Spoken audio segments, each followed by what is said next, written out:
Hello, everyone, and very welcome to this webinar organized and hosted by Plan in cooperation with Oracle and Shippeo. Today, you will learn a little bit about combining a transport management system and real-time transportation visibility to achieve operational excellence. My name is Roger Lindau, and I'm working at Oracle as a Senior Executive Advisor in Supply Chain Management. And our speakers today are Dominic Gregan, who is a Senior Director for Oracle's Value Chain Execution portfolio across Western Europe. And that includes transportation management, warehousing, global trade, and landed cost management. And from Shippeo, Jonathan Rajala, who is a strategic account executive for the Nordics. And Jonathan, he has been working more than 10 years in sales, management, and business development from different IT service and consultancy companies. But today he's focusing on growing Shippeo's market in the Nordic countries. Some kind of small things before we start. You are all on mute, but you have the possibilities or the possibility to launch a question in the Q&A or in the chat box. And the webinar is recorded, and you can anytime ask those questions that you have. And after the webinar, you will be able to both have the recording and the presentations. So just to start, I mean, I've been working with supply chain management for many, many years, and we all know that the last leg of the, if we call it the supply chain journey from warehouse or factory warehouse to our customer is one of the most critical ones. We have accumulated the highest cost of our products. We have a customer who is really, really keen to get his products. And as we all know, this last leg has normally been given less lead time that was planned for, because there are normally a lot of disturbances and other functions in the supply chain. They are kind of stealing lead time for the last leg. Today, we will listen to how you can accomplish a quite, call it, calm and easy way of being the distribution manager. First of all, I will welcome Dominic, and Dominic, he will kind of set the stage for these seminars. Please, Dominic, the control is yours. Super. Many thanks, Roger. And again, let me add my welcome to everyone on the webinar today. Delighted to see so many people attending. And as Roger has said, you know, we're really looking today at the whole area of visibility and the use of visibility to achieve operational excellence. As Roger said, I mean, Roger's been involved in supply chain for many years, as have I.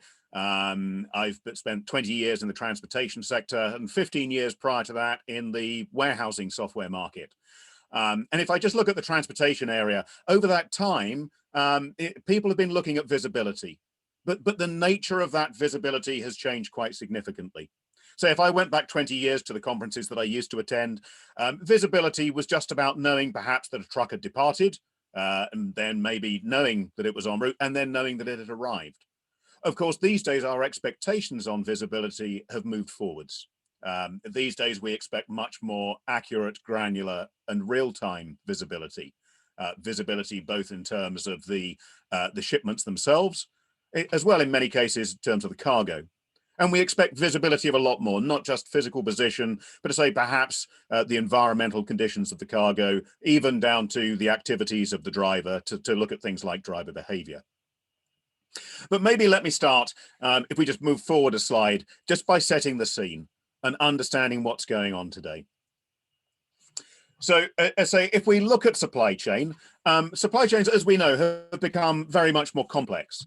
As say they really have, they've expanded both in organizational terms, but also in terms of the geographic spread.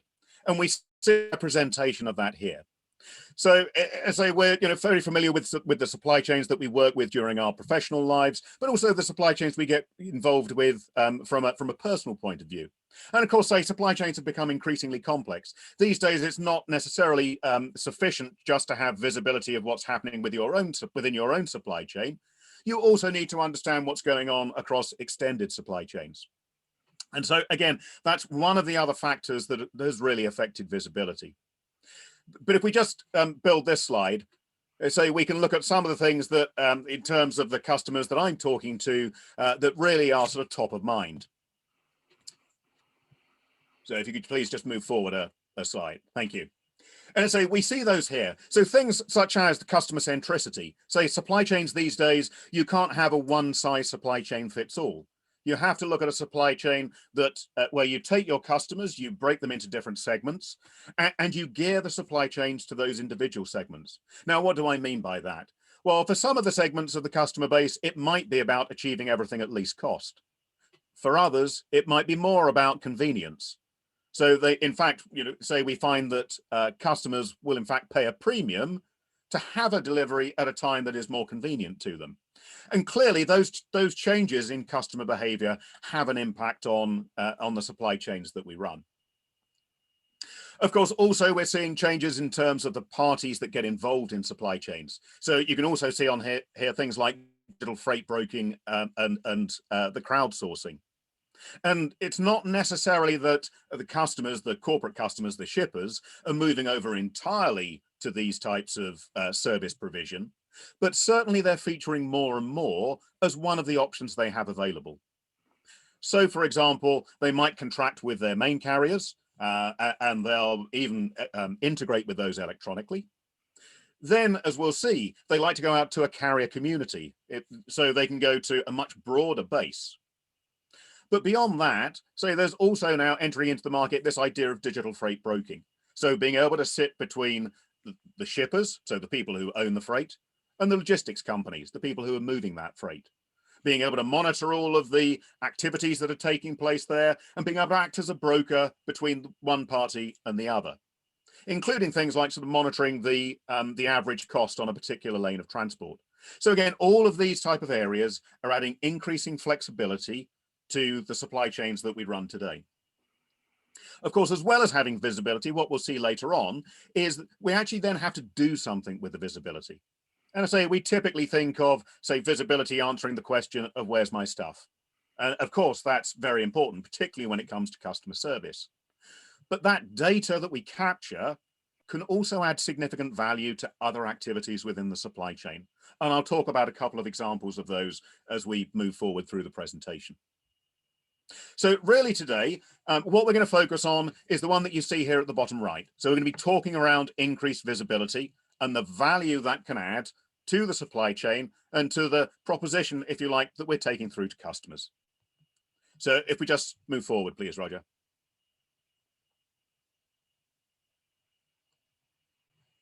Yep. So I say it'll be this one area of visibility we really focus in on today. Now, again, I think it's important to understand the context that we're operating in today. And again, all I've done here is just gone out and I've pulled some of the headlines that are available out there that have talked about, for example, the current crisis with COVID and how that has raised supply chain in the minds of sort of customers and prospects. And as we've seen, really what COVID has done is it exposed some of the vulnerabilities of supply chains. Many customers who thought they had good visibility, they really understood what was going on, have actually realized that perhaps their visibility was quite patchy. It wasn't as complete and comprehensive as they expected. Now, clearly that brings operational problems, but it also brings opportunities. And so I think one of the things that we're sort of recognizing in the market at the moment is we have this window of opportunity to really look at our supply chains, to evaluate and analyze them, and then to take steps that will deliver, again, more resilience, they'll deliver more agility, they'll deliver more visibility going forwards. And indeed, many of the customers that I speak to, they talk about the fact how, say, supply chain has not just become a boardroom issue, but it's become a public issue. So we've all become aware of the challenges that there have been in supply chain. And to say that gives us that opportunity to, again, it's a much overused phrase, but to build back better. So if we just move forward, again, supply chains really have never been under as much focus as they are now. And really, it's that visibility of inventory that's proven to be key. Companies out there that have that level of visibility have been able to adapt much more quickly. They've really been able to understand, they've had that, if you like, that one view of their inventory. An inventory both at rest, so in the, if you like, in the nodes in the supply chain, in their production facilities, in the distribution centers, in the forward stocking locations, but also very much visibility of inventory when it's in transit. And again, we see a lot of customers these days who sort of treat in transit shipments almost like a mobile warehouse. So they're delaying, if you like, the decision around the point of distribution as late as possible. So they're actively redirecting shipments whilst they're in transit. Now, this is all well and good, but what does it mean about the supply chains going forward? And we'll see that on the next slide. That is, say, from this visibility, it gives us the foundation to really put in place a much more effective and efficient supply chain. And what does that mean? Well, supply chains of the future, of course, are going to have to be resilient. They're going to have to be capable of both sensing changes in the market and reacting swiftly to those, swiftly to the type of disruptions that we've seen. And of course, those disruptions are not just things like the sort of current pandemic or natural disasters, but those disruptions can also be new entrants to the market. It can be perhaps problems with your carriers. It can be changes within the network itself. Perhaps a port or an airport is closed for whatever reason. Even down to, of course, things like traffic, which can be a disruptor. So we'll see as supply chains come back to the fore, there'll be more resilience in there. What that will deliver is what we see on the next slide, which is more agility. And so really, I think what has differentiated the leaders from the laggards over the last few months has been those that are agile. And of course, agility comes in many ways. For some customers, it's been about finding either alternative sources of product or indeed alternative products outright. Of course, at the same time, there are also changes in demand, which could be a geographical difference or a channel difference. Indeed, I was on a call with a customer who uses our transportation and warehousing products recently, and they were talking about the change that they've seen during the pandemic. And they estimated that they'd seen 20 years worth of growth in their e-commerce business during the first few months of the pandemic. 20 years worth of growth. I say that type of expansion would have been, it really couldn't have been considered a year ago, but they experienced that in a very, very short period of time. And of course, to be able to scale to that type of growth, you have to have a supply chain that's agile. You have to understand what's happening in terms of demand and supply, but also to be able to look at the fulfillment, look at the logistics side and make sure that's agile and can adapt accordingly. Now, again, one of the things we find with visibility is that it builds huge amount of data. And what we see on the next slide is that means that really things have to happen in an automated manner. Yeah, all of that data that we're capturing, we have to be able to analyze, we have to be able to measure, we have to be able to respond, and we have to be able to do that in an automated fashion. Because I say there's just simply too much data, if you like, flowing around the supply chain for us to really look at that manually and then make manual interventions. And the fortunate thing is these days, many of the solutions that are out there, they contain that sort of embedded workflow that lets you manage that automation. lets you set up your business criteria to understand what's going on, lets you identify the actions that you need to take, and lets you take those through to execution. But of course, you can't do any of that if you don't have the underlying visibility. So maybe let's just look at what that means from a transportation point of view. If we just move forward to the next slide. You can see here typical transport management solutions such as one that we have, Oracle Transportation Management, that we'll be talking about later as we go through the case study. And a transportation management system controls what I would call that logistics life cycle. So of course, orders come in, they can be purchase orders, sales orders, movements within the network, returns, all the type of orders that require, if you like, subsequent transportation.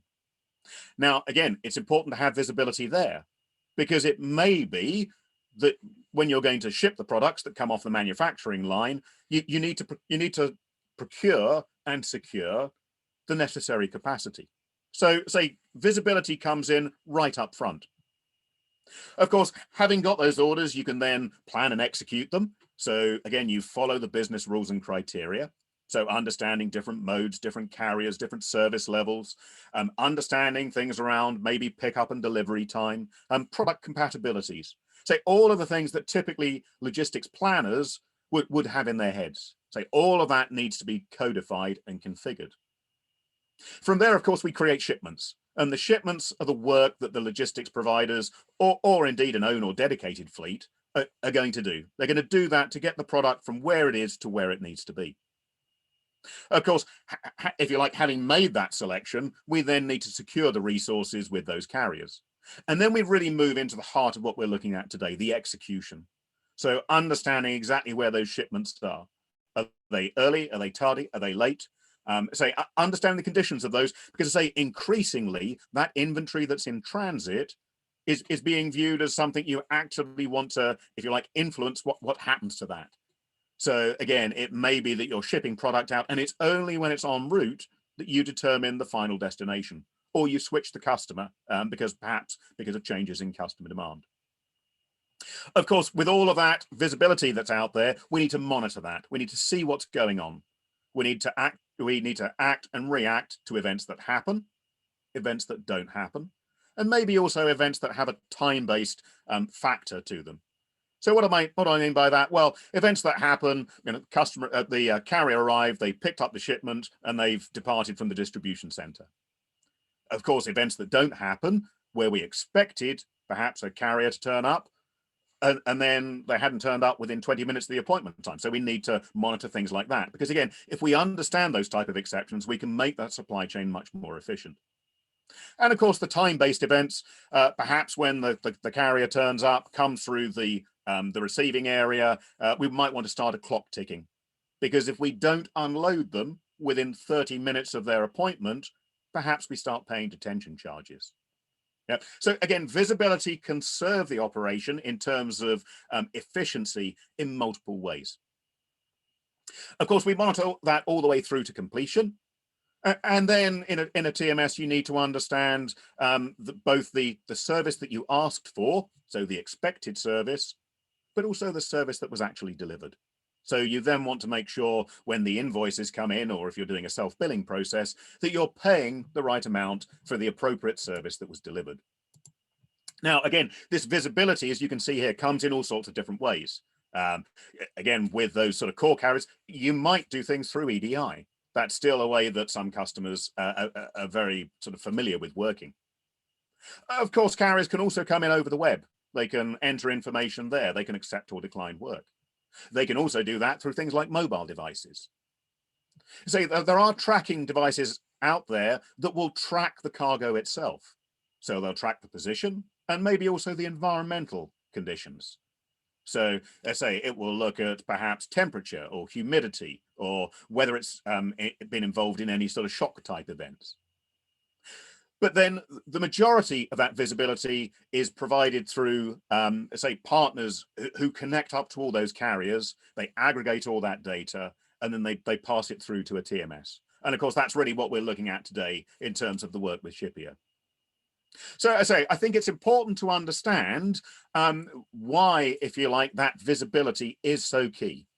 And I always treat it as a foundational level really for any type of transportation deployment. Because if you go back to the sayings of gurus like Peter Drucker, if you can't measure it, you can't manage it. And really the way to measure what's happening within the logistics part of supply chain is to have that visibility. So maybe then let's briefly turn and think about how that visibility can be used. Well, again, the classic type of visibility is looking at, if you like, it answers the question of where's my stuff? And to do that, of course, we say we need to understand the position of the truck and the shipment. If we just move forward a slide, we'll see an example of that. Yeah. So again, you can see at the top left here, that type of visibility. So, you know, again, we might create a planned route. So we know exactly by turn directions, which way a truck is meant to go from origin to destination. And then we can use the visibility that's provided through partners like Shippeo to map the plan versus actual. And of course, that's very important, because then we can say use it to look at whether that shipment is early, whether it's on time, whether it's late. And then through that sort of monitoring and execution, we may want to take the necessary steps if, say, it's late. So of course, there's the question of notifying the receiving party. But then what if there are subsequent stops that truck is due to make? Again, we also need to understand that, because I say that may influence what we're doing. And of course, providing that level of visibility is very useful from a planning point of view, because, as I say, we can take that information and really use it to determine the route that we might take. Now, what do I mean by that? Well, for example, if you take a truck through Europe, and if you leave on a Tuesday, you might get there Thursday. If you leave on a Thursday, you might not get there until Monday or Tuesday, because of course you can be weekended in sort of certain countries and certain regions. So again, having that visibility is important, both in terms of the planning, but also then as we go through and execute. Now, as I say, typically visibility is used to answer the question of where's my stuff? And that's the type of screen that you can see at the top right here. So on here, we can see that there are 4 stops. So the truck starts, does a pickup, does 1 delivery, 2 deliveries, and then sort of completes. Yeah, and we can use this type of visibility to build the type of track and trace screen you see here. So again, we can see on the left-hand side that they were late, perhaps picking up, but it wasn't late enough that it really was going to have a material effect on the subsequent stops. We can then see at the second stop, the one that's in red, that actually then there was a delay that did affect the delivery time. So again, understanding the difference between something being late and having an impact, and really being late, but if you like, it's just sort of informational, it's just data that we use for informational purposes. Because of course you could say that a shipment that's going to be one minute late is late. Well, of course it is, but actually 1 minute clearly, you know, may not have in terms of the service that you're delivering. Of course, if it's several hours, then that can have a material impact. And as we see on this sort of track and trace screen, as you move across, you know, during execution, there can be delays. You can also catch up. And we can see here that you can present that in a very visual way. Now, of course, also you can present that through things like chatbots, intelligent assistants. And that, if you like, prevents the situation where your logistics department is spending a lot of time answering the phone to customers who are asking, where's my stuff? Because when the customer calls, you know, the planner gets on the system, looks for their particular shipment, understands where it is, and maybe sort of gives them the information about whether it's going to be on time or if it's going to be early or late. But of course, these days we can do that through things like chatbots. And chatbots are intelligent, which means that you have to understand who's asking the question. You have to understand the orders that they've placed. You have to understand the shipments that are on their way, so you can determine which shipment they might be interested in. And then you can say, oh, you know, well, it's this shipment, it's due with you today, and it's going to be on time. But I say you can manage all of that through a chatbot, which reduces a lot of the administrative effort within the logistics planning department. And that really ties into what you see at the bottom right here, which is the whole area of artificial intelligence and machine learning, because that's, again, the way that chatbots work. But if we look at the classic use case for AI and machine learning, it is around predictive ETAs. And that's one of the capabilities that here at Oracle we've embedded into our transportation solution. So taking all of that data that perhaps has been created over years, that looks at shipments that went out, looks at the planned delivery time versus the actual delivery time, run that through machine learning engines. That lets you identify those factors that have most influence on the actual time of arrival. You can eliminate things like outliers that, again, you don't want those to overly influence the model that you take forward. But having done all that, what you end up with is a prioritized list of factors that have an influence, that, if you like, correlate to the actual delivery time. You can then take those factors and you can apply them to the ongoing data. And that means you can come up with a better predictive ETA at the time that you're taking the order from the customer, so at the point of order capture. You can also use that AI and machine learning to come up with a better predictive ETA at the time of planning. And then, of course, during execution, you can react to events that happen or don't happen in real time. So again, this AI and machine learning can happen at multiple iterations during the planning and execution cycle. And then the final example you see here on the bottom left-hand side is then to be able to take all that data and use it within what I would call scenario modeling, the type of what-if analysis. Yeah, because if you can take all of your very granular data that you've built up, again, perhaps over months or years during execution, and you can then run those what-if scenarios against that, against the baseline of what actually happened. And those scenarios might be things about, well, what if I change the origin of the orders, or I ship them through a different cross-dock? Or what if I could speak to my customers and get them to flex their delivery times? What impact would that have on my transport operation? And also, of course, on transportation cost. So I say one of the areas that we're seeing a lot of interest in is this use of what-if scenario planning. But again, to do that effectively, you have to have the visibility at a very, very granular level. So hopefully what I've covered in this sort of brief introduction has given you an understanding of why visibility is seen as being so important.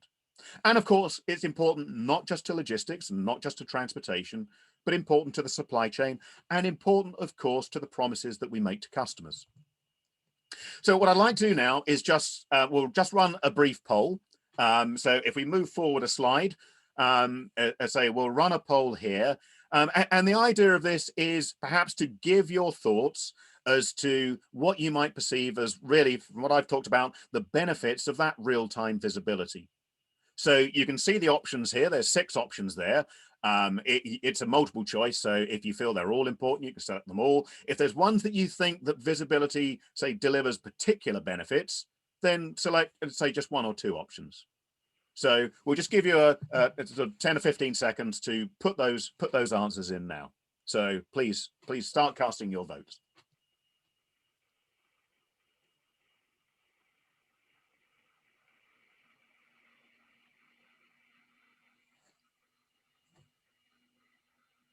Just give a few more seconds.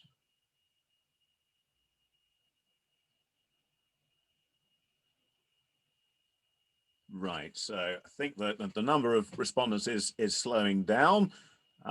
So just chance for the final couple to put their options in. And then if we stop, and now if we share the results. So let's see how people thought. Again, I think, you know, if I sort of give my view on this, again, I think what's really important, of course, is that top one, customer service. And particularly when you look at the sort of customer centricity of supply chains these days.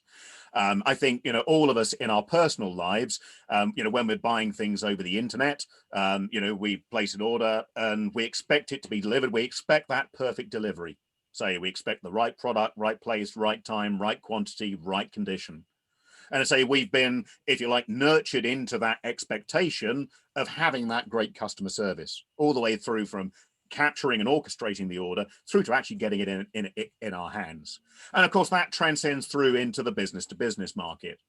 So again, it's to me, at least, it's no real surprise to see customer service come out on top.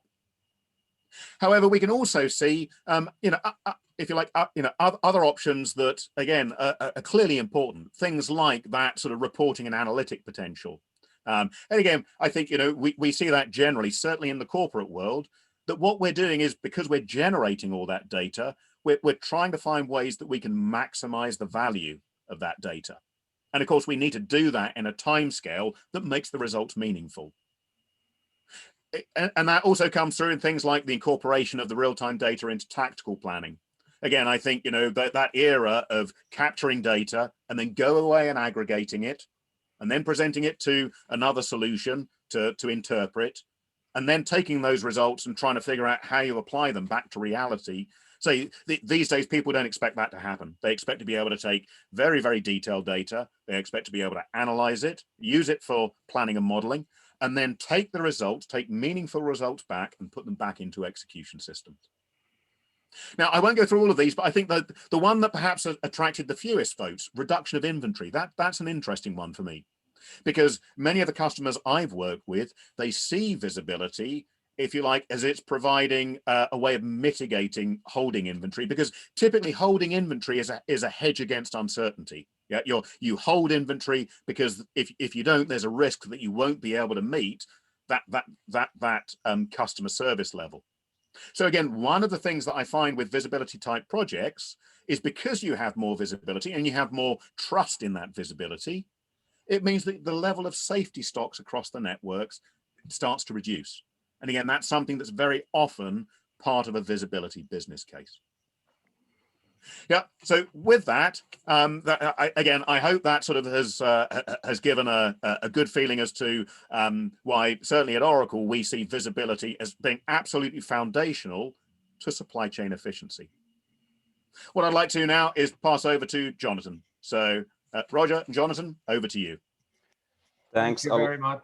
Thank you. And before I let you start your presentation, Jonathan, I have a question to you, Dominic. And I mean, when you see those nice pictures, how it can work, and if you add your experience when you visiting companies, what is the ratio between companies who are leaders and laggards, as you call them, the ones that are still just sending stuff and they haven't got a clue, as compared to the ones that they have a quite good understanding of what they have, all their shipments?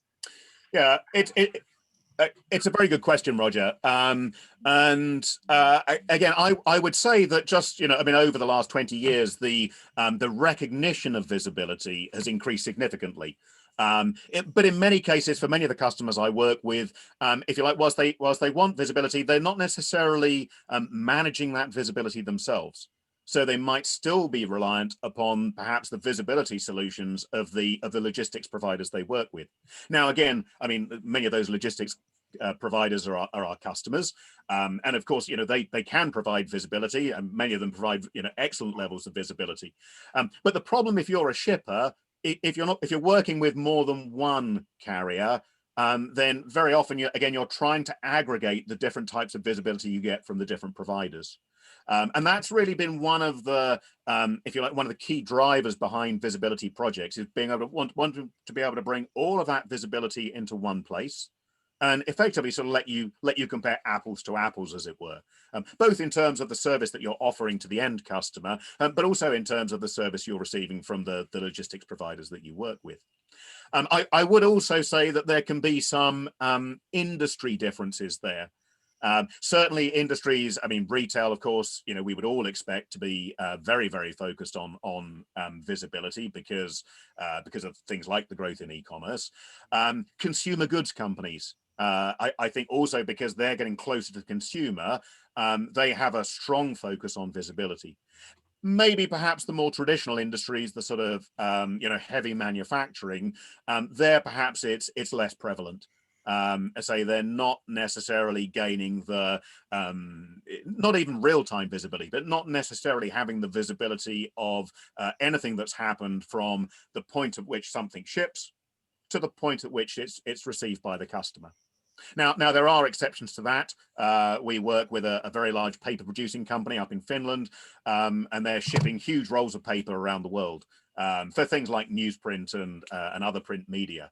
And they have real-time visibility, which, to me seems sort of slightly strange, because it's not a traditional industry where I would expect that.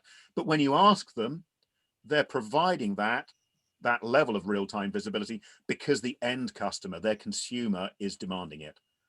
So again, I wouldn't make too many sort of broad brush statements.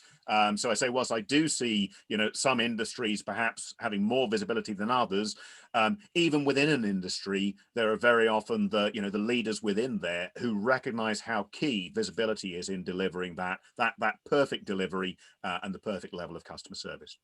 So hopefully that answered the question for you, Roger. Super. Thank you very much, Dominic. Thank you. Jonathan, Joaquin, the floor is yours.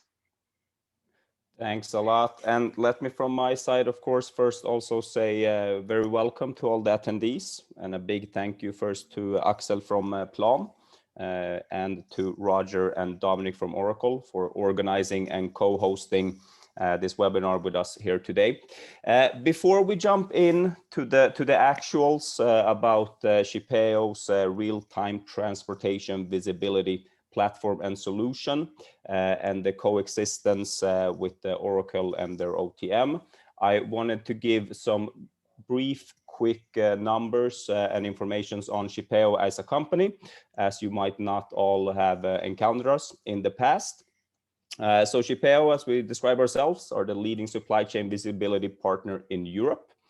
We have been a pioneer on the market since 2014. Today, we have the largest market share in Europe, which is according to our telematics partners. We have grown to 170 full-time employees across 8 European offices. And today, we have 1/3 of our staff working and focusing on R&D. So I will come back a bit later to what is that they spend their precious time on. Dedicated teams throughout Europe speaking 25+ languages. Why is this important to mention? As we will see a bit later when we talk about the solution in our project when it comes to real-time visibility. Of course, one of the key factors is to be able to connect all the different parties, all the different data sources, but of course also all the carriers who are the ones who will be performing the real-time tracking on for the real-time positions. And here it is very important to be able to meet, discuss, educate, support, train, and so forth. Also the carriers in their native language when there is a need for that. We do have the largest and most integrated visibility network on the market today, with over 140,000 carriers in our network, today performing tracking in 72 countries. So Shippeo is performing tracking on all continents today except Oceania so far. So we hope we will enter Australia or New Zealand soon. Already connected and integrated to over 700 TMS and telematics systems. And also in addition, several different ERPs, WMSs, etc. Why is this large network and existing connections and integrations interesting to mention? Of course, when starting a new deployment, a new project, having all these existing partnerships, connections, integrations, etc., brings shorter lead times to actually get the solution up and running. And today we track around 10 million loads each year for over 80 customers. So Roger, if we go to the next slide, we also wanted to share a little bit of findings on why a supply chain without this real-time and predictive visibility could be costly for you. So some of the key findings that we hear from the market, from our prospects, from our partners, from our customers. So administrative costs due to non-value added activities. I think Dominic touched upon this topic already. But something that is quite common today when we look at supply chains and the transportation segment of it is that customer service, transportation, dispatcher teams, etc., spend a lot of time chasing the information by phone, by email. they get notified from by the end receiver, the customer, that my delivery is late. Where is it now? When will it arrive? They need to jump on the phone, call their carrier. The carrier might be using a subcontractor. The subcontractor needs to give a call to the driver. And we need to bring all this information back through the origin of the chain, meaning that when it makes its way back, the information is probably outdated and obsolete, since the delivery has arrived during that time it took to find out this information. And this can account to 10 to 20% of the sales revenue. Unproductive staff due to inefficiency from lack of visibility. So to summarize this in a quite easy way, and what we will see how we provide this, if you cannot know and predict delays, mainly long before they happen, of course it is very, very hard to optimize, reorganize, for example, your dock teams that are waiting for the delivery to load or unload, your production line staff that need these crucial products and components to continue their work. And with the predictiveness of ETAs, you will be able to be notified long in advance before the delay and the anomaly actually takes place, which means that you can then much more effectively reorganize, replan, restructure, etc. Customer churn and low margins from lack of proactive communication on delivery problems. Dominic already touched this a bit during his slide, but I think we share sort of the same background and view when it comes to this topic here, is that the expectations, right, from your customers, they are very, very driven by their personal life in the B2C segment. Right? You order something on Amazon, you order a book, you order a pair of sneakers on Zalando, it could be a pizza with Uber Eats. You're actually receiving a quite good amount of information. You are staying updated. What is the status of my order? Where is it now? When will it arrive? Of course, this creates expectations when you go back to your professional life in the B2B segment, and you start thinking, hey, if I can get this for a quite of a small order that I place in my personal life, how is there no service or similar attention and experience given to me when I'm waiting for much higher value deliveries that are really, really crucial for my business? And the last part, high transport costs from lack of precise, objective performance measurement. So if you can't measure your own transport operations, your carrier's performance, etc., of course, it is very, very hard to know how can we improve, where do we need to improve, etc. So Roger, if we go to the next slide. Like Dominic also already mentioned, real-time transportation visibility, and the whole topic of visibility is very, very hot, to say something right now. It has made its way up to the boardrooms. It's really receiving a lot of focus. And why is this then? Why is it a good time to invest in real-time transportation visibility right now? How can it be such a big interest on the market? For example, Gartner has predicted that by 2023, 50% of the global product-centric companies will have invested in a real-time visibility solution. Well, first of all, like Dominic mentioned, this topic has been around for many, many years, but with all technology, all new technology and so forth, it needs some time, of course, to evolve, develop, and become the best that it could be. So first is the maturity of the technology, right? So with custom APIs, can make it very quick and easy to connect to different systems. Data is exchanged freely in both directions and in real time. And Shippeo, like most other real-time transportation visibility platforms, is a SaaS solution, cloud-based, which means little or no interference needed from the IT teams at the shippers to the current IT landscape and infrastructure, etc. Another part that has really been driving the urge and need for real-time visibility is that you can get immediate or very fast ROIs when you choose to make an investment on this. So immediate benefits on customer satisfaction and NPS if they are quite accustomed to not receiving a very high degree of service information updates. They will be very, very happy and impressed from day one.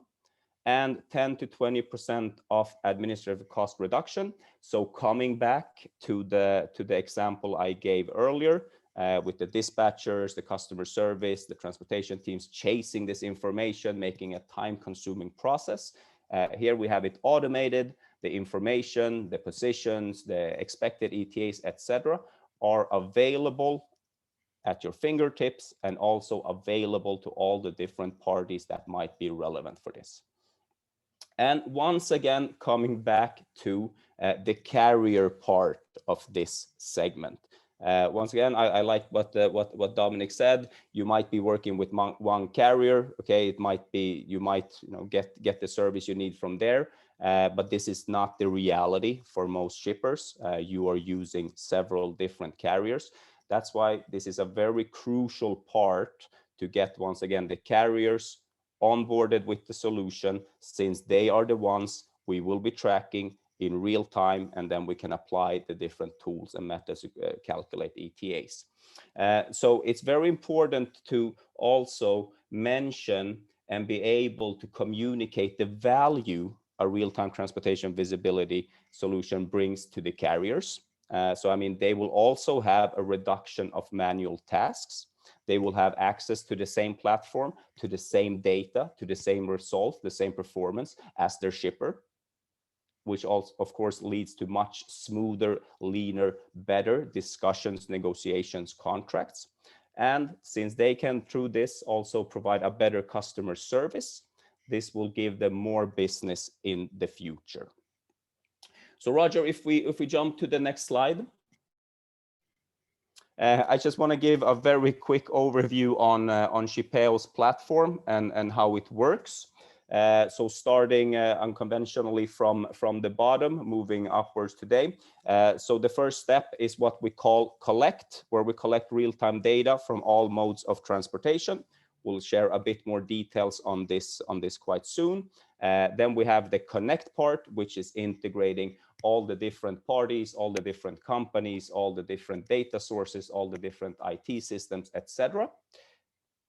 And what I have already been talking quite a lot about is the carrier onboarding, not just being able to give them and provide them the information on why this is beneficial for them. It needs to be a very fast, smooth, and simple process for the carrier to onboard on a real-time visibility solution. So Shippeo has developed its own onboarding automation center to make it a very, very, very efficient process for the carriers to onboard, give their approval, and then Shippeo will take care of the integration part. So with the foundation of collect, connect, onboard, we are, like I said, able to connect all the different systems, parties, players, etc. in the transportation chain. We are then also able to receive real-time GPS positions, statuses, events, etc. by also onboarding the carriers. Then with receiving the real-time positions, we will move to the fourth step, which is anticipate. Right? So Shippeo has its own proprietary ETA algorithm, which constantly calculates updated predictive ETAs and compares it to the initial time that was expected for the arrival. And then in a very fast and easy way showcases, will this specific delivery be on time? Will it be delayed? And if it is delayed, what is the new expected arrival time? With this, you are now, like I said, able to anticipate delays long before they actually happen. What does this mean? Well, now you can communicate this in a very proactive way with all your stakeholders, be it internal or external. Shippeo offers a couple of different tools to communicate this information. So for example, we have a customer portal, which we will see a bit more about later on in our customer case, where you simply can provide a login to your customers. At any given time, they can log into the portal and see all the deliveries on their way to them, where it is right now, and when it will arrive. On top of this, we also have a shareable single order link, a bit Amazon style, SMS and email notifications, alerts, so we can really communicate this in a proactive, fast way. And the last step, which is improve, which we like to describe as the BI module of Shippeo's platform. So combining the real-time GPS positions with geofencing technology, we are able to get very, very accurate, reliable data and results on the performance, which then translates for you into different reports and analytics. So you can, for example, measure punctuality, delays, dwell times. You have scorecards both per site, per carrier, how are they performing, what is their OTIF, etc., etc. And Roger, if we go to the next slide, I just wanted to say a couple of quick words about the different modes that Shippeo covers today. So like most real-time visibility providers, we started out with the road segment and with full truckloads. Here we have some different options to connect and integrate and onboard the carriers. We can do very advanced bi-directional real-time TMS integrations also with the carriers, so not only with the shippers, but also with the carriers. We connect to the telematics of the truck. We can connect and integrate to different type of IoT devices, just like Dominic was mentioning. You have the sensors measuring temperature, etc. We also have a smartphone app in the case this is needed as a last resort to receive the real-time positions. Quite soon, we realized that only covering road and FTLs is not really enough for most shippers, since they deal with a lot of different types of modes. So when it comes to road, this has been extended to also being able to do WMS integrations for groupage cross-docking. For LTLs, once again, we have the TMS option for the integration. Our mobile app also supports SSCC, so that's barcode scanning, and also for parcels with API and IoTs.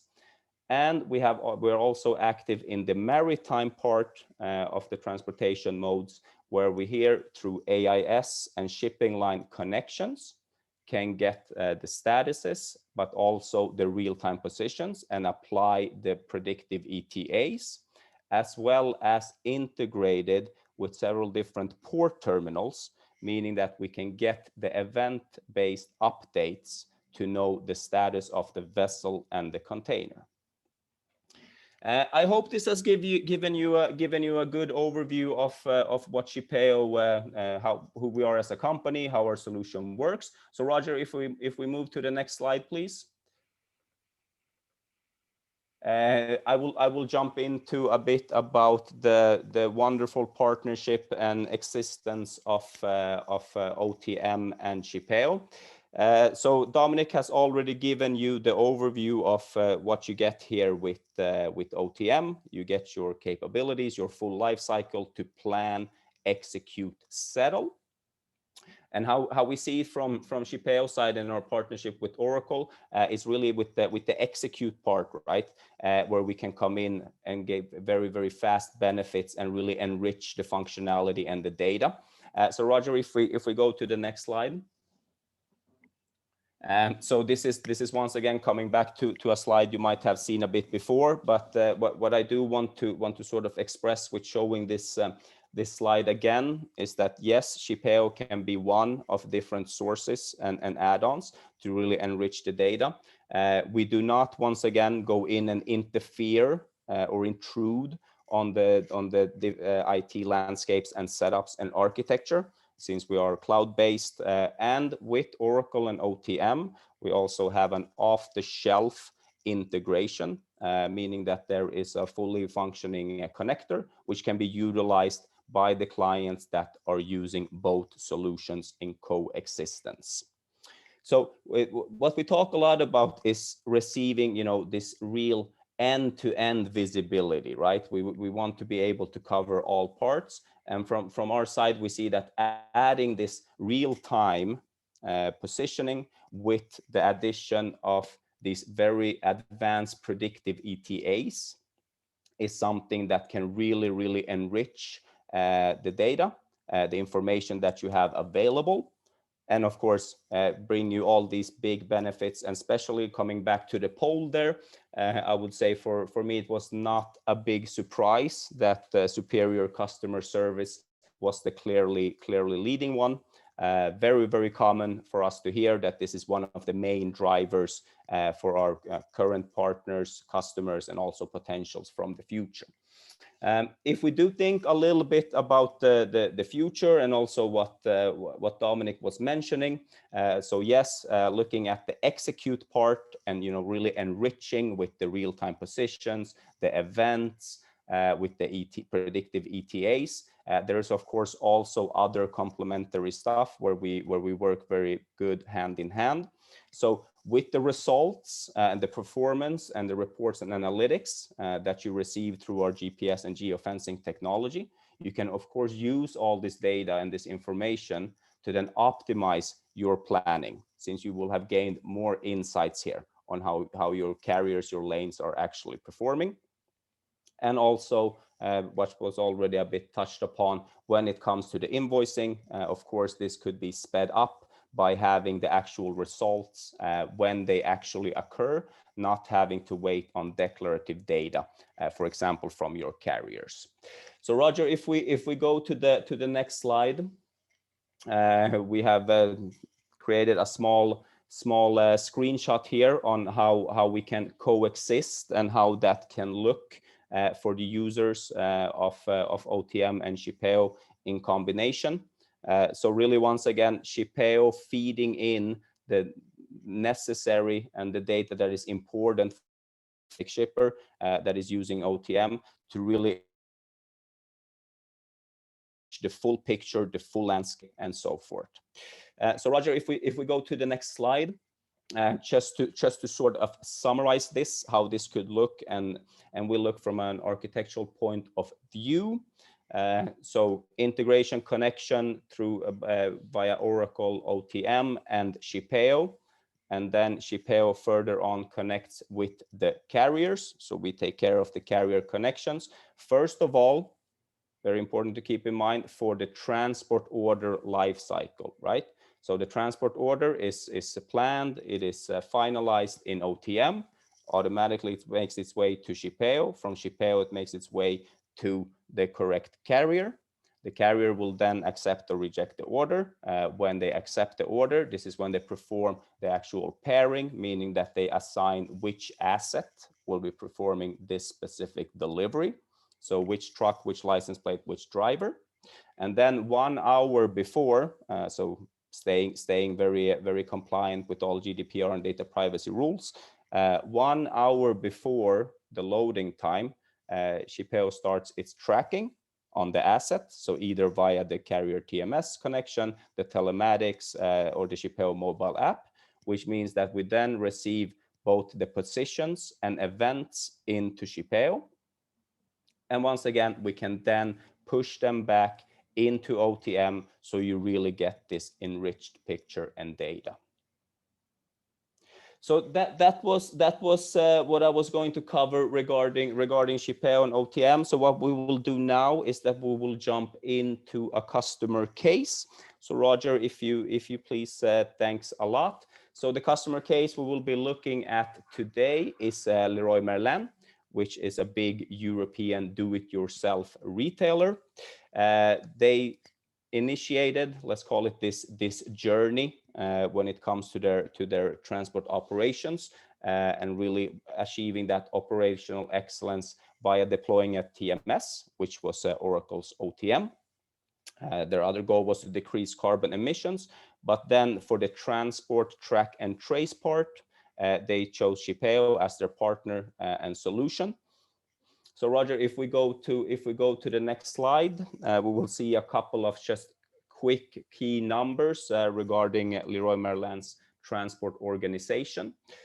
So around 80,000 inbound transport orders, 130,000 outbound transportation orders, 900,000 B2C deliveries, 100 million euro budget, transportation budget, 180 active carriers, 7 distribution centers, 150 suppliers. So Roger, if we go to the next slide, I will talk a bit about the context and the challenges and how these were mitigated.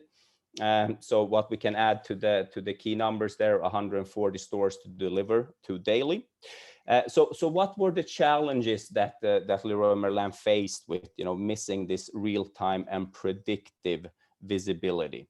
So first of all, no visibility on the punctuality to the stores.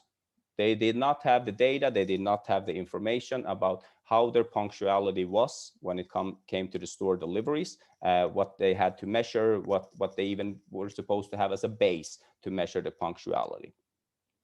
Low satisfaction from the store's logistic teams. And I mean, this goes once again great with the answers from the poll question. They felt that they were not receiving enough updates, information, experience, service that they would expect. No synchronization between inbound and outbound flows, and quite self-explanatory, as you can imagine. If the inbound delivery is delayed, then the corresponding outbound delivery will very, very likely also be quite delayed. If you don't know about this, you can't really replan and reorganize. No KPIs to improve transport organization. So they didn't really have the data or the results to measure either their own transport organization or their carrier's performance. And inefficiency for the customer service team. So at Leroy Merlin, it was the customer service team who had to spend a lot of time on the phone and on the email chasing this updated information about why are you late, where are you now, what is your new arrival time. So to mitigate these challenges, they decided to implement and add Shippeo for the execute part. So first of all, the deployment of Shippeo's customer portal in all 140 stores. So once again, the customer portal is one of the tools that is possible for shippers to select from Shippeo when it comes to really communicating in a much simpler and automated way. So they provided a login to all the stores, to the customer portal, 100% white label friendly, so you can set your own logo, your own colors. The store can then once again log in at any given time and see where are the deliveries that are coming to my site and when are they expected to arrive.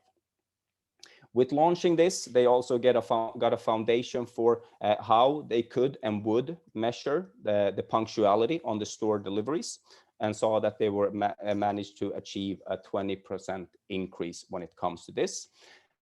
Something that I think speaks quite well to the improved and supreme customer service is that the inbound calls from the stores wondering where is my delivery, when will it arrive, it decreased with 25%. They also implemented with the BI module the carrier scorecards so they can negotiate efficiently during tenders. And today the solution is used both by cross-dock teams to increase productivity on the docks and reduce dwell times, and it's also used by customer service teams to manage litigations with stores. And I think, Roger, if we go to the last slide, it is only a quick summary of that. There were 2 different scopes that were entrusted when it comes to this real-time visibility part to Shippeo, so covering both the outbound and the inbound deliveries. And as we saw, it can be very, very important to keep both those modes and segments in mind, as they do tend to correlate and coexist. And on the right here, you just see a couple of quick screenshots from how Shippeo looks with the global map, quickly giving you an overview of which deliveries will be in time, which will be delayed with the red color, of course, and our BI side of it with the reporting, and a textual list of all your ongoing orders. So with that, I will conclude my slides if I'm not mistaken. So I will once again encourage everyone attending, if you do have any questions for Roger, for Dominic, myself, Oracle, Shippeo, or the coexistence and the partnership, please feel free to post them in the Q&A box down in your control panel in Zoom.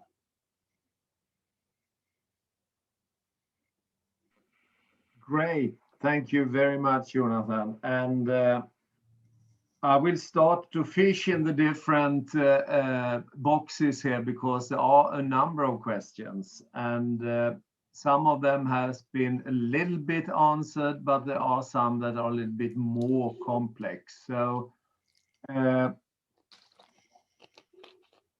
we can start from the one here. What are the capabilities of Shippeo within temperature tracking? Reference client. Do you have any reference clients? Yeah. So what we have done when it comes to temperature tracking is that we have signed a partnership with Krone. I don't know if everybody knows Krone, but a big trailer manufacturer who works with temperature tracking and also extending our solution and their capabilities to their whole network. So the capabilities are definitely there through our partnership with Krone mainly, and also extended to their whole network. So what we really aim to do with this partnership is, of course, to be able to provide the real-time temperature, right? So knowing during the actual delivery, are we getting too hot, are we getting too cold, or are we reaching the levels, and not just what we have been able to do in the past to provide the concluded temperature once the delivery is finished. So to give a concrete answer to that, yes, we have the capabilities to do temperature tracking. Of course, we would need to look at the setup and the current landscape for each specific project to identify how can we integrate and get this data. Super. Roger, maybe I'll just add a couple of comments to Jonathan's there, because I mean, from a TMS perspective as well, there are also customers who do temperature tracking, particularly in industries like CPG, and I mean, there's tracking at the trailer level and also tracking at the cargo level. Clearly, when you go into industries like pharmaceutical, where where the what I would call the handling unit, the pallet or similar, is actually temperature controlled. So not just the whole contents of the trailer, but down to the individual handling unit. Again, there are examples of customers who track at that level, track the temperature at that level, clearly to pick up on anomalies. There's also, again, this type of visibility takes you into the scenario where you might want to select a carrier or select the equipment based upon the forecast. If it's going to be cold like it is at the moment across much of Europe, you may be able to ship your product in a dry van, in an ambient trailer. Whereas, of course, if we were in the middle of summer, you want to put it into a reefer. So again, there's quite a lot happening in terms of temperature tracking and the use of temperature and forecast information when it comes to, say, things like equipment selection. Good. Thank you very much, Dominic. Another question is, does Shippeo provide shipping label that can be used by carrier partners in the transportation? To give a very quick answer on that, doing labels that originate from Shippeo, no, not really what we do. Of course, we can look at being the middleman from other suppliers where it's needed, but it's not one of Shippeo's core functionalities or business areas where we're into the label part. Okay. And then we have a question from a person who's working for a paint manufacturer, and they are using freight forwarders who again uses a lot of different subcontractors. And how can we ensure real-time visibility for all our products on a huge variety of different trucks, companies, for distribution of paint to loads of different customer locations across Europe? Yeah, I can jump on that quickly. Good question. And that, you know, really brings me back to the point that I have trying to emphasize during the presentation. You know, the carrier onboarding side of it, right? It's very it's crucial, right, for a real-time visibility project. So when it comes to the logistics service providers, the carriers, the subcontractors being used, there's a couple of things to keep in mind. So if we specifically take this from Shippeo's point of view, right? Okay, we are a cloud-based SaaS platform. We do not just, you know, sell you the solution and then leave you hoping that you will be able to integrate and get the benefits from the solution. So step one is that it's joint deployment project, right? This covers both the technical aspect of the project. So for example, integrating with OTM, but mainly it also, of course, covers the carrier onboarding, making sure we're able to get all the carriers on board. And here it's quite a couple of things to keep in mind. So once again, at Shippeo, we have our own internal team, carrier management team, that works only with the onboarding, the relationship, the support, the training of carriers.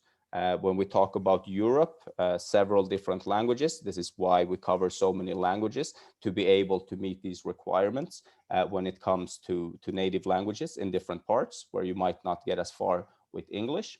And the third part I would like to mention here is that it is the possibilities of how we can onboard. So when we talk about onboarding, right, we talk about both your larger logistic service providers, about your main carriers, but of course also about their subcontractors. So the process is pretty much the same, right? So when it comes to onboarding all the carriers, it's a joint project between Shippeo and the shipper, since the shipper owns the relationship and the contracts with the carriers.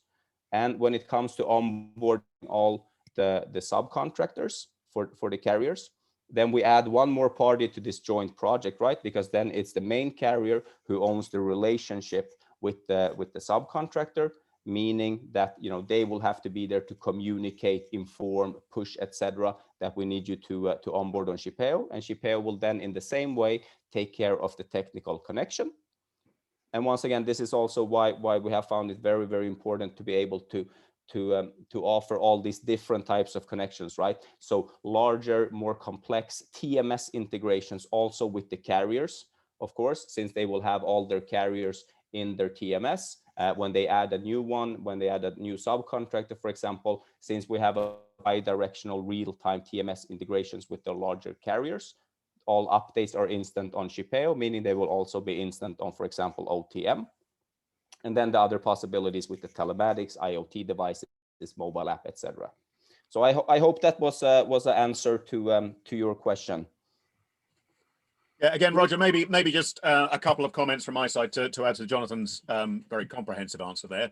I mean, reading the question, when I sort of read about a freight forwarder, the first thing that sort of jumps to mind from my point of view is the freight forwarder, if you like, on behalf of the company, working with a known or an unknown carrier base? But by which I mean, you know, known carriers are the ones that you regularly contract to, you have a formal relationship with, that you may, you know, integrate with. Whereas the unknown, of course, is more like the spot market, where, you know, those are often decided on an ad hoc basis. Because I think, you know, the first sort of part of the equation is, are we talking known or unknown carriers? The second part of the equation is how to track them. And clearly, as we've heard from Jonathan, you know, I say there's a you know, there's a huge amount that can be done in terms of onboarding carriers, you know, getting them integrated, getting that information in real time. But again, if you're working with ad hoc carriers, so ones you just use on an occasional basis, that can be more of a problem. Now that's where, if you like, from an OTM perspective, we then look at things like, you know, use of a mobile app. because that's something that a carrier, you know, even if you only use them once, you know, potentially they can have the mobile app, you can create the user ID and password, and then they can put the information in, and then you're done with them. So the sort of tracking side, you have to look at, you know, is it best to onboard them through integration with the sort of telematics? Is it something you might do through tracking devices, which again is something that some customers use because they want to track their cargo, but then also it may be through things like the mobile app, which, you know, these days gives you some pretty good coverage, say for more for those carriers who maybe you only work with on an occasional basis. So like all these questions, there's often more than one way to you know to skin the cat, as we say.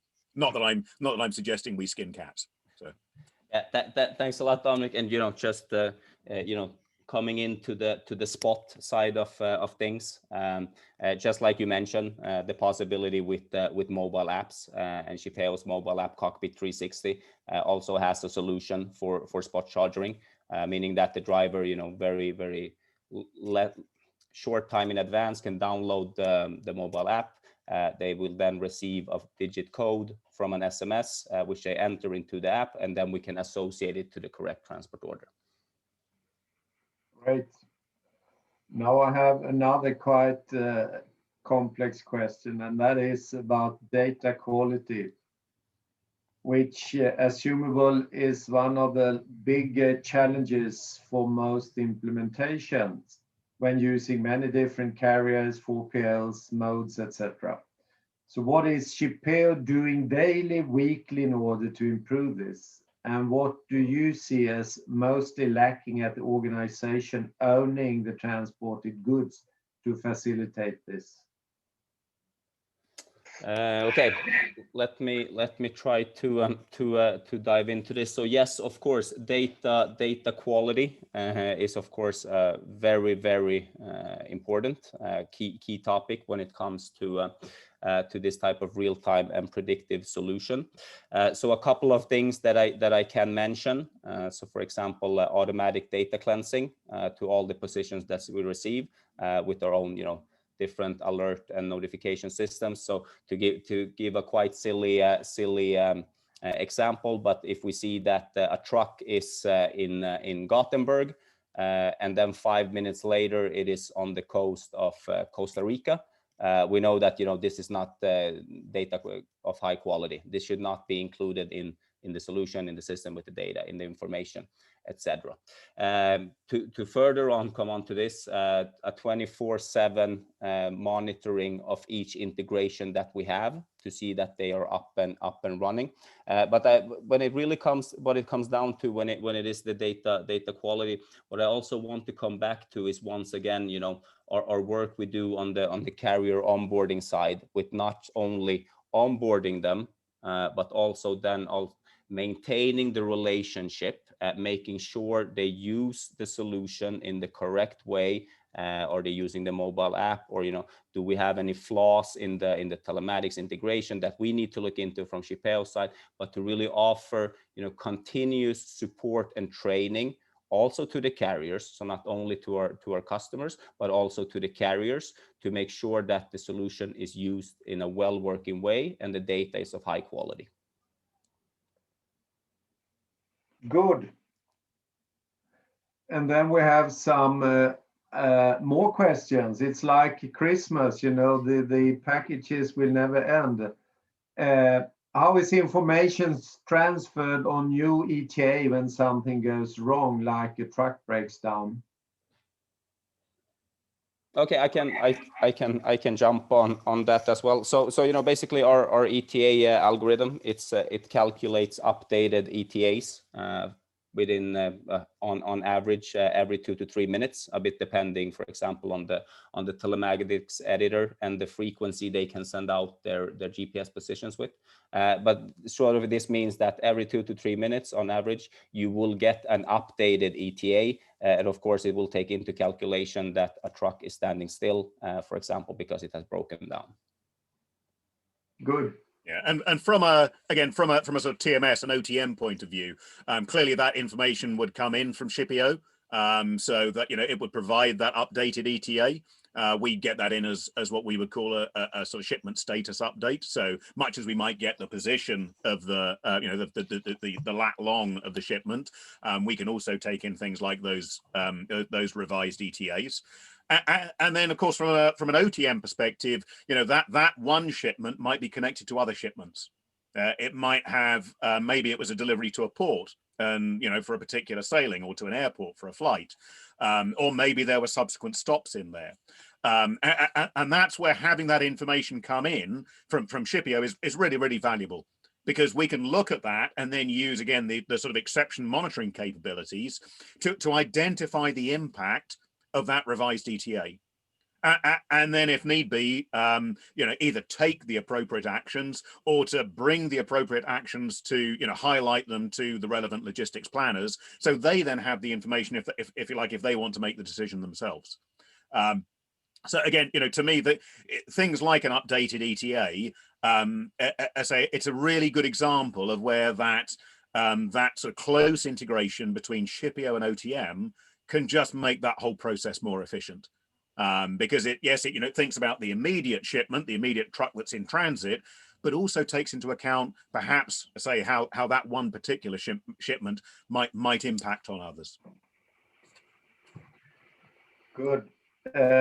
Another question is OTM and Shippeo a good solution for last mile delivery for a 3PL? I'll let you take this, Dominic. I feel like I've been babbling on about most of the questions, so I'll let you jump on this one. Yeah.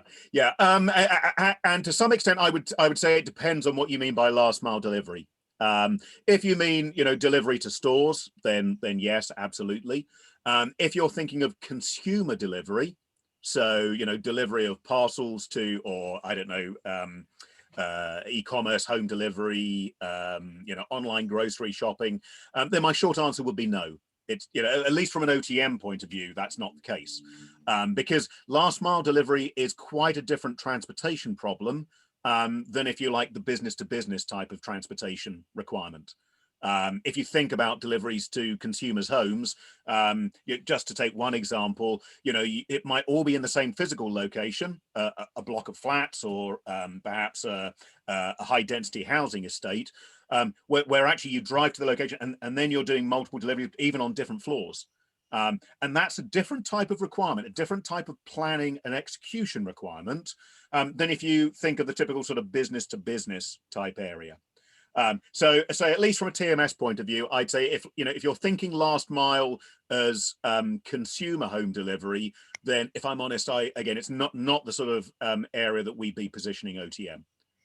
And again, it may be that Jonathan has thoughts from a Shippeo perspective. Yeah, definitely. Just some quick additions there. I mean, as you might have seen on my slide, we do cover, for example, parcels, and we can look into last mile.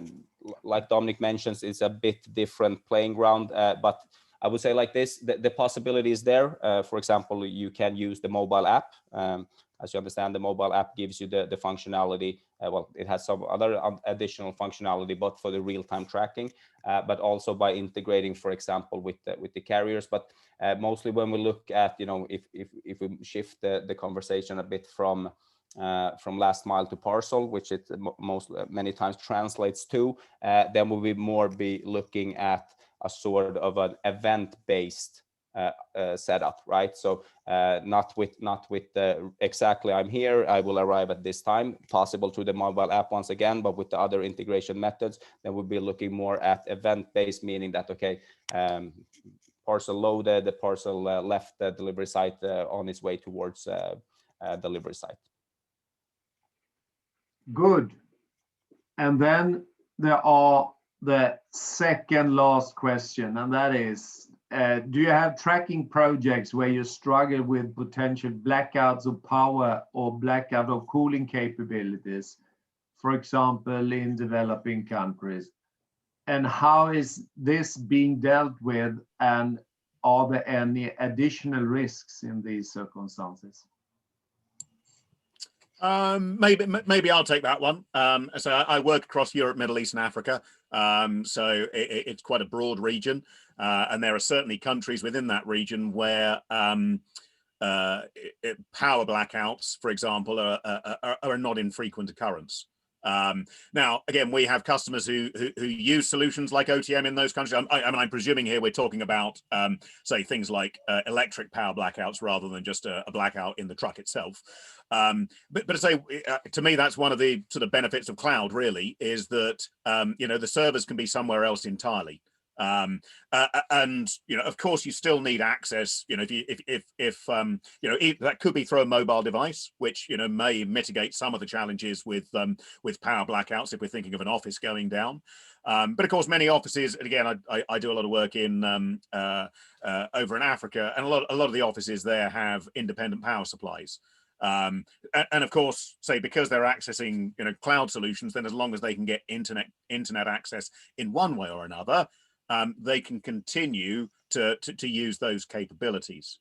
I say, I am presuming here that we're talking more about, the supporting the servers that run an application, as opposed to if you like, the vehicles, the transportation equipment themselves. Again, Jonathan, I don't know if you have comments to add here. No, I think I'll leave this one with what you already shared. Super. Okay, guys, the last questions. Is it possible to only 1 hour before loading the truck that it can be traced?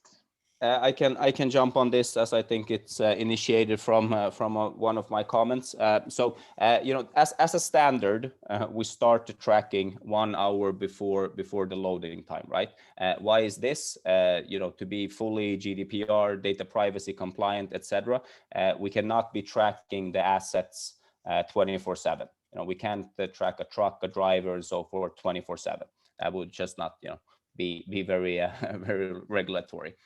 So of course we can look at making modifications to this. This is a standard. Why we like to mention it is, of course, to bring up the whole topic, which is very important. We haven't really covered with all the GDPR and data privacy aspects. So once again, to reiterate myself, we can't legally track someone 24/7, which means that we need to set some sort of starting point for this. Good. And when you thought you could leave, there is a last question as well. And the second one, I mean, you are very, very popular right now. So we start with in which phase, production, transport planning, in transit, are your customers mostly profiting from the predictive ETAs, and why?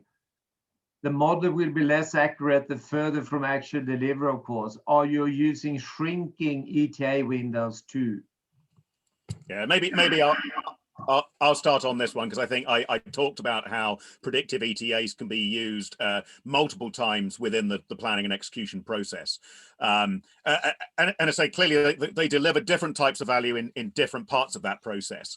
So, when you're in discussion with the customer and they're asking you, okay, can you tell me when it's going to be here, perhaps during the time of order capture, you want a predictive ETA then, and you want it as accurate as possible. And I'd say that's typically based on sort of historical data. Of course, then as that time window contracts, that planning time window contracts, so you may have provided that first ETA, a month before something's due to ship. Then, as you get down to a day or two before, and you're in the planning phase, of course, you want to update that ETA based on circumstances that might have changed. And then, of course, you get into execution. And during execution, you're subject perhaps to, a lot more disruptions in terms of things like, traffic, port closures, tunnel closures, road closures, whatever. So if you like, in each of those areas, there is value. I guess, if I come back to my comment right at the beginning, we live in an age of perfect delivery. And customers, if you've given them a time, they often they will change their own behavior so that they're available to, to receive that shipment. So most of the work has been done, I would say, during execution predictive ETAs. Because clearly, the last thing you want to get is a call from a customer saying, if only you told me it was going to be late, I could have done something. So I think it's that sort of customer facing side where we see most value. But in terms of ensuring the perfect delivery, you really want predictive ETAs to happen at multiple points through that cycle. Great. And then we have the two last. How do you handle information sharing for LTL tracking? I can jump on that if you want, Dominic. So, well, I mean, the integration and information sharing between OTM and Shippeo, for example, would not change. So what it comes down to is, you know, how do we connect and how do we integrate and trace the LTL shipments? And here we have, like I said, some different options. To name the most popular ones is with the TMS integrations also towards the carrier side, right? Since they have all the information and they can be shared instantly with Shippeo, which means that it can also will be instant in OTM, to give you an example. Second part, for example, you can use once again the mobile app. It supports SSCC scanning, meaning that the driver, he can flash the pallet, the barcode on the pallet, for example, when he picks it up, flash it once again while he is dropping it off, and so forth. Good. Thank you very much. And if there are any more questions, please don't hesitate to mail them to any of the speakers. Participants, Dominic, Jonathan, thank you very much. And I am closing this webinar now. Thanks a lot. Thanks a lot, Have a Roger, and fantastic everyone evening. attending. Cheers. Bye. Bye-bye. All right.